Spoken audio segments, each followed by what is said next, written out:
हाय guys, माझं नाव Akshay. Welcome back to what's my review. So आजच्या व्हिडिओमध्ये काही अपकमिंग मराठी मूवीज बद्दल चर्चा करणार आहे. सो प्लीज व्हिडिओ शेवटपर्यंत बघा आणि चॅनलला सबस्क्राईब करा. 2026 मध्ये भूषण ब्रदर आणि सायली पाटीलची फ्रेश पेअरिंग आपल्याला एका रोमॅन्टिक जॉनरवाल्या फिल्ममध्ये पाहायला मिळणार आहे.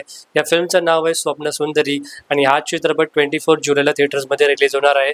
आता जोडी तर फ्रेश आहे, बट रिअली हो फिल्मचा कॉन्टेंट सुद्धा तितकाच फ्रेश असो. टीडीआय नंतर भाऊराव नानासाहेब करडे पुन्हा एकदा स्ट्रॉंग कमबॅक करणार आहे हैदराबाद कस्टडी या चित्रपटासोबत. ॲक्च्युली हा सिनेमा TDMच्या आधी येणार होता, पण लॉकडाऊन, पॅन्डेमिक आणि फायनान्शियल रिझन्समुळे हा प्रोजेक्ट होल्डवरती गेला होता. But the good news that हा चित्रपट पुन्हा एकदा आता ट्रॅकवरती आले. फिल्मची शूटिंग पुन्हा एकदा सुरू झाली आहे आणि release by end of the year हा सिनेमा थिएटरमध्ये येईल. TDM या चित्रपटासोबत नालिंदरी ॲक्ट्रेसने डेब्यू केला होता, पण ॲक्च्युली तिची डेब्यू फिल्म हैदराबाद कस्टडी होती, जी फायनली आता आपल्याला थिएटरमध्ये लवकरच पाहायला मिळू शकते. 15 मेला कॉमेडी ड्रामा सिनेमा रिलीज होणार आहे, ज्याचं नाव आहे बाप्या. स्टारिंग गिरीश कुलकर्णी, देविका दफ्तरदर आणि Rajshri Deshpande in the lead. हा एक कॉमेडी सिनेमा असणार आहे, पण ही फिल्म किती अपिलिंग आणि डिझर्विंग असेल हे तर कॉन्टेंट बघितल्यानंतरच कळेल. आगागा सुनबाई काय म्हणतात सासूबाईच्या ग्रँड सक्सेस नंतर केदार शिंदे यांनी 2 सिनेमांची अनाउन्समेंट केली आहे, ज्यापैकी एक चित्रपट त्यांची मुलगी म्हणजे सना शिंदे को प्रोड्यूस किंवा प्रोड्यूस करत आहे.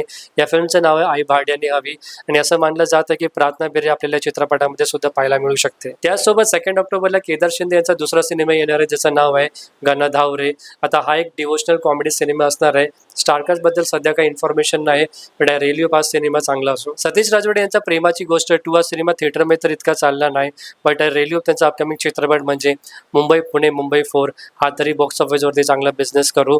फिल्मची अनाउन्समेंट झाली होती last year and I guess हा सिनेमा आपल्याला या वर्षीच्या शेवटी किंवा नेक्स्ट इयरच्या स्टार्टिंगमध्ये आपल्याला पाहायला मिळू शकतो. या वर्षी म्हणजे 5 जूनला आपल्याला निर्मिती सावंत आणि पूजा सावंत यांचा एक फिमेल सेंट्रिक सिनेमा पाहायला मिळणार आहे, ज्याचं नाव आहे कब बशी. आता हा चित्रपट सासू सुनेच्या नात्यावरती आधारित असणार आहे, जे आपल्याला कॉमेडी फॉर्मॅटमध्ये दाखवला गेला जाणार आहे.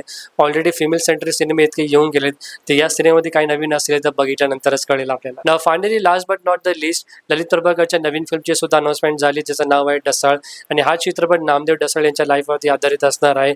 आणि ललित प्रभाकरचा लुक जसा रिव्हील झाला एकदम व्हायरल गेला आणि लोकांना त्याचा लुक खूप जास्त आवडला. हा चित्रपट नामदेव ढसाळ यांच्या लाईफवरती बेस्ड आहे, जे दलित पॅन्थरचे फाउंडर होते, प्लस ते कास्ट डिस्क्रिमिनेशन आणि सोशल इनजस्टिसच्या विरुद्ध नेहमी लढत राहिले.